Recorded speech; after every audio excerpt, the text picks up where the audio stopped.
Bar Council of India welcomes Honorable Mr. Justice Ramana on this occasion, and Bar Council of India also welcomes all the honorable dignitaries. In fact, I want to say two words, say thanks, and I don't want to talk much. Really, after so many days, I think more than 3 years back only, I think we came. I remember Justice Ogoi's time when he was the Chief Justice, you invited me to this hall to participate. Thereafter, we never had an occasion to interact with the members of the bar, unfortunately because of the pandemic.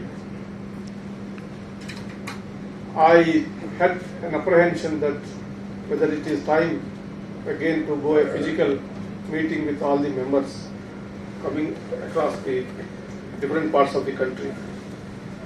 But I could not resist the invitation of members of the bar. I have a lot of weakness for the bar associations and bar councils. The reason is my roots or my origin is from the bar. I enjoyed my life as a member of bar more than the judge. This is my honest confidence. Law was often seen as a rich man's profession. Access to the profession was very limited to the rich and privileged. Slowly, the dynamics are changing within the profession. Due to change in the social conditions, opportunities are opening up to all sections of the society to be a lawyer and judges. But I feel majority of aspirants from rural and vulnerable communities are not getting enrolled in the profession. Legal profession still somehow remain an urban profession. This is because there are several obstacles which a young advocate must overcome. The harsh reality is that without any patronization, in spite of several years of waiting and struggle, no one can guarantee stability in the profession. Another area which needs to be highlighted is that majority of women advocates struggle within the profession. Very few women find representation at the top. Even when they do, they still continue to face significant challenges. After 74 years of independence, one would expect at least 50% representation for women at all levels. But I must admit, with great difficulty, we have now achieved a mere 11% of women representation on the bench of the Supreme Court. Some states, because of reservation policy, may reveal higher representation, but the reality remains that the legal profession still has to welcome women in its fold. I want to highlight a new trend in the profession. This is similar to what happened in foreign countries. I am referring to corporatization of the profession. Because of issues relating to livelihood, many young and bright lawyers are joining law firms. This is a welcoming change as it is opening up fresh avenues for first generation lawyers. But at the same time, it is also causing a decline in traditional practice.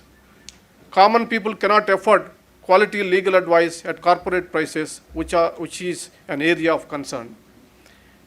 Even though we are strongly providing access to justice, still lakhs of people in India are unable to approach the courts to seek remedy. The high expenditure and long delay, which is a part of our legal process, is the biggest challenge. Although this might not be right occasion to mention, but as an experienced member of the judicial family, it is my duty to bring to your notice certain hard facts. The judicial system is facing difficult challenges like that of deficient infrastructure, shortage of administrative staff, and huge vacancies of judges. So far as the vacancies are concerned, I will refer the particulars here. It has been my endeavor to address the issues of vacancies in the highest judiciary is an urgent basis.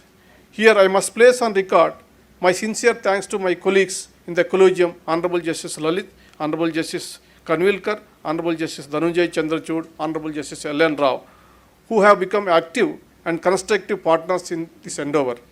Due to the collective efforts, as you are all aware, we could reduce the number of vacancies in the apex court into just one.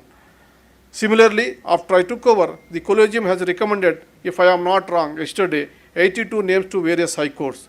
I hope the Honorable Law Minister is here. The government will ensure that the names are cleared at the earliest, just the way the 9 names were cleared for the apex court. It is an ongoing process. We hope to live up to the Herculean challenge of filling 41% of vacancies existing in all the high courts.